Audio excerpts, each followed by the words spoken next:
जय Hind and hello guys, स्वागत है आपका आपके अपने YouTube चैनल ज्ञानदेह होस्ट में। और इस वीडियो में मैं आपको बताने वाला हूं सीमा सुरक्षा बल यानी कि BSF head constable RO and RM online form 2025 के बारे में, जहां पर आपको लेटेस्ट अपडेट के साथ में फॉर्म कैसे फिल करना है इसके बारे में संपूर्ण जानकारी दी जाएगी। तो आपको वीडियो को पूरा देखना है और अगर आपने अभी तक फॉर्म को नहीं भरा है तो आप बाकी लोगों की गलतियों से सीख करके अपने फॉर्म को भर लेना ताकि आपका फॉर्म रिजेक्ट ना हो। चलिए शुरू करते हैं।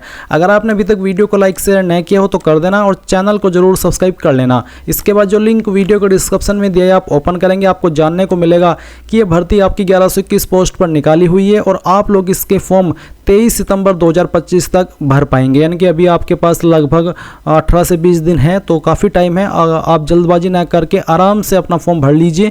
अगर बात करें फीस की तो जनरल OBC EWS के लिए 159 रुपये फीस है और SC ST ex serviceman BSF candidate के लिए 59 रुपये फीस है।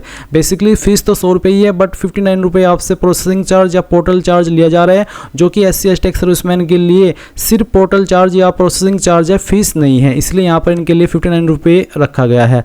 अब आप देखेंगे कि हेड कांस्टेबल रेडियो ऑपरेटर पर 910 वैकेंसी है और हेड कांस्टेबल रेडियो मैकेनिक पर 211 है। अप्लाई करने के लिए क्वालिफिकेशन क्या चाहिए आप देख सकते हैं। हेड कांस्टेबल रेडियो ऑपरेटर की पोस्ट पर अप्लाई करने के लिए आपके पास दो विकल्प है। पहला 10वीं और ITI आपकी इनमें से किसी भी ट्रेड में होनी चाहिए, जो कि यहाँ पर मेंशन किए गए हैं। अगर ये नहीं है तो फिर आपकी जो 12वीं है वो आपने फिजिक्स केमिस्ट्री और मैथमेटिक्स के साथ में पास की और 60% के साथ में, तो भी आप अप्लाई कर सकते हैं। इसी प्रकार से अगर आपको हेड कांस्टेबल रेडियो मैकेनिक पर अप्लाई करना है तो आपके पास 10वीं और ITI इनमें से किसी ट्रेड में होनी चाहिए जो यहाँ पर मेंशन किए गए हैं। ये नहीं है तो आपकी 12वीं होनी चाहिए इनमें से किसी ट्रेड में, सॉरी इनमें फिजिक्स केमिस्ट्री मैथ में 60% के साथ में। अब आप जानेंगे कि एज लिमिट 18 से 25 साल है। फिर आप देखेंगे फिजिकल स्टैंडर्ड, तो फिजिकल स्टैंडर्ड यहाँ पर आपको देखने को मिल जाएगी कौन सी कैटेगरी के लिए कितनी हाइट होनी चाहिए, कितनी वेस्ट होनी चाहिए। फिर यहाँ पर आप देखेंगे सैलरी कितनी मिलेगी, सिलेक्शन आपका कितने राउंड के अंदर होगा, ये सब इन्फॉर्मेशन आपको बहुत ही अच्छे से दी गई है। सभी इन्फॉर्मेशन चेक करने के बाद अगर आप एलिजिबल और आपका इंटरेस्ट है और आपने अभी तक अप्लाई नहीं किया तो इंपॉर्टेंट लिंक के सेक्शन से अप्लाई ऑनलाइन लिंक ओपन करेंगे। आपके सामने BSF की ऑफिशियल वेबसाइट आ जाएगी। यहाँ पर आ जाने के बाद में गाइज आपको क्या करना है, आपको कैंडिडेट लॉगिन इसके ऊपर क्लिक करना है एंड देन यहाँ पर कुछ ऐसा इंटरफेस आएगा। अब अगर इस वेबसाइट का इस्तेमाल करके आपने पिछले 2-3 साल के अंदर कोई भी BSF का फॉर्म भरा है तो आपका अकाउंट बना हुआ है, आप नया रजिस्ट्रेशन नहीं करेंगे, आप उसी इन्फॉर्मेशन का इस्तेमाल करके लॉगिन करेंगे, जिसमें कि आप आपकी रजिस्टर्ड ईमेल ID या फिर नंबर डालेंगे, अपना वो पासवर्ड डालेंगे जो आपने उस वक्त बनाया था और लॉगिन कर लेंगे। पासवर्ड अगर आप भूल चुके हैं तो फॉरगॉट पासवर्ड पर क्लिक करना, आपकी रजिस्टर्ड नंबर या ईमेल एड्रेस यहां पर डालना, आई एम नॉट रोबोट के ऊपर क्लिक करके सबमिट कर देना। उसके बाद आपको यहां पर एक न्यू पासवर्ड मिल जाएगा जिसका इस्तेमाल करके आप लॉगिन कर लेंगे। बट गाइज अगर आप फ्रेशर है, आपने इस वेबसाइट का इस्तेमाल करके अभी तक कोई फॉर्म भरा ही नहीं, पहली बार ये फॉर्म भरने जा रहे हैं, तो आपको यहां पर न्यू कैंडिडेट रजिस्टर हियर इसके ऊपर क्लिक करना है। देन आपके सामने कुछ ऐसा इंटरफेस आएगा। अब आप यहां पर आपका नाम एंटर करना, ये नाम जो आप एंटर करेंगे ये आपको 10th के सर्टिफिकेट के अकॉर्डिंग एंटर करना है। फिर आपका मोबाइल नंबर जो कि आप रजिस्टर करना चाहते हैं और उसके बाद में आपकी रजिस्टर जो आप ईमेल ID रजिस्टर करना चाहते हैं वो ईमेल ID, तो ये दोनों चीज़ आप यहाँ पर जब डाल देंगे तो आपको जनरेट OTP इसके ऊपर क्लिक करना है। इसके बाद गाइज आपके सामने यहाँ पर OTP वेरिफिकेशन का पेज आएगा। कहने का मतलब ये है कि आपको आपके नंबर और ईमेल दोनों पर OTP सेंड किए जाएंगे।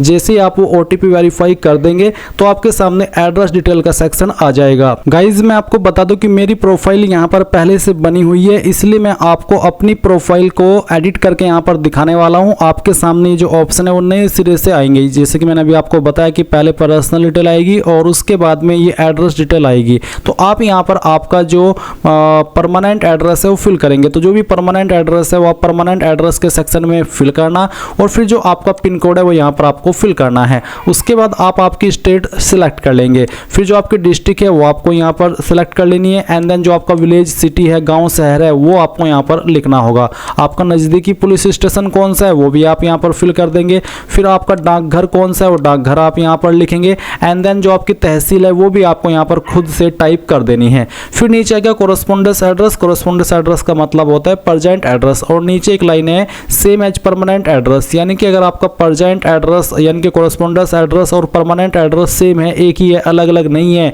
तो आप इस बॉक्स को टिक कर देना। अगर अलग अलग है तो अनटिक करके अलग से नीचे अपना प्रेजेंट परमानेंट एड्रेस भर दीजिएगा। फिर आप यहाँ पर सेव एंड नेक्स्ट के ऊपर क्लिक करेंगे। इसके बाद आपके सामने यहाँ पर अदर डिटेल का सेक्शन आएगा। तो सबसे पहले आपसे पूछे डू यू हैव एनसीसी, क्या आपके पास एनसीसी प्रमाण पत्र है? अगर है तो यस, नहीं तो आप नो करेंगे। फिर पूछा क्या आपके पास खेल उपलब्धि प्रमाण पत्र है? अगर आपके पास है तो आप यहाँ पर यस करना, नहीं तो आप इसमें भी नो कर देना।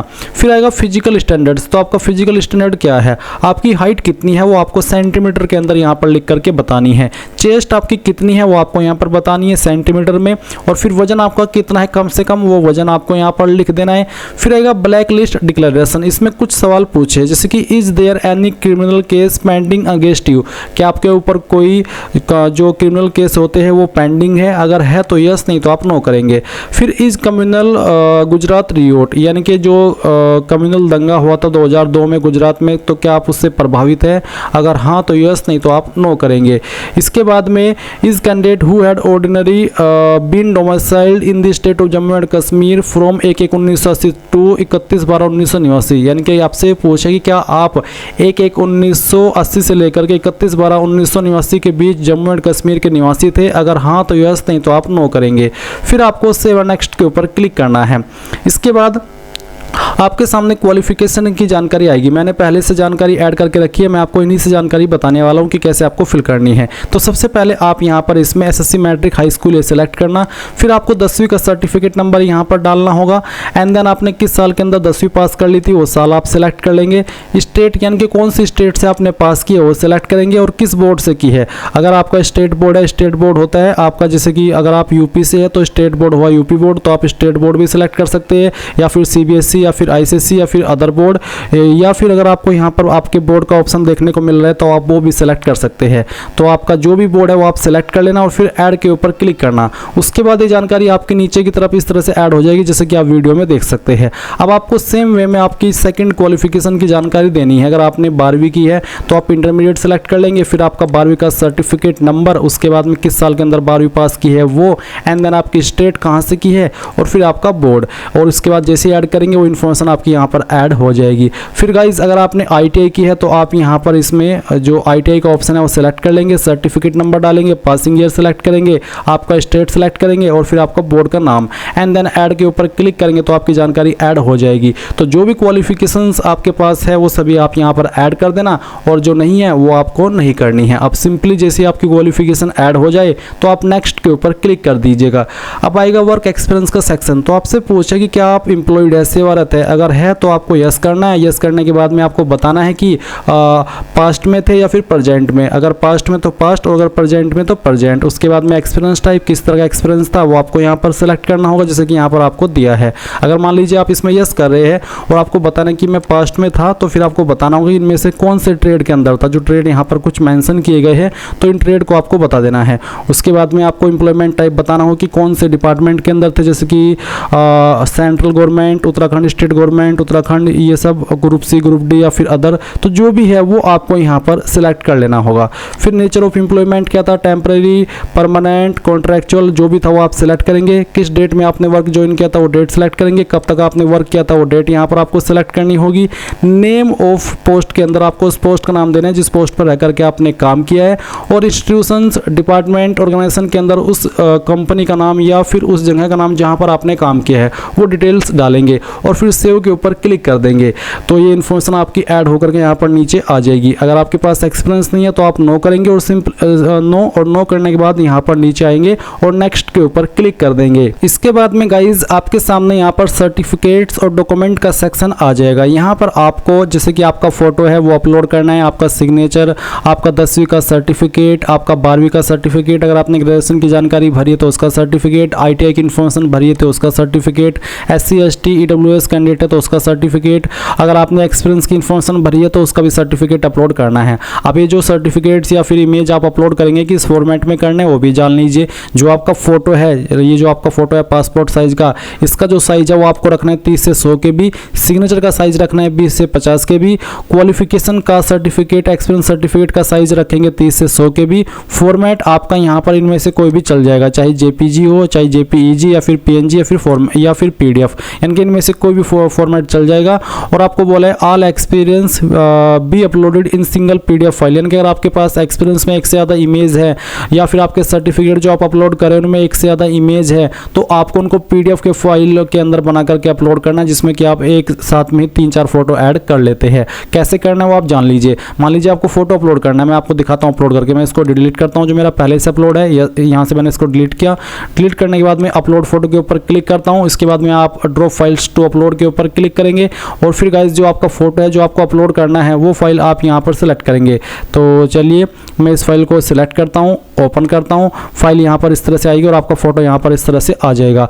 अगर आपका इमेज है और 2-3 इमेज है, मान लीजिए ITI के सर्टिफिकेट में या फिर 10वीं में ही मार्कशीट अलग है और आपका जो सर्टिफिकेट है वो अलग है, तो आप उसको कैसे PDF फाइल में बनाएंगे वो आप समझ लीजिए। आप गूगल के अंदर आना, सर्च करना इमेज टू PDF।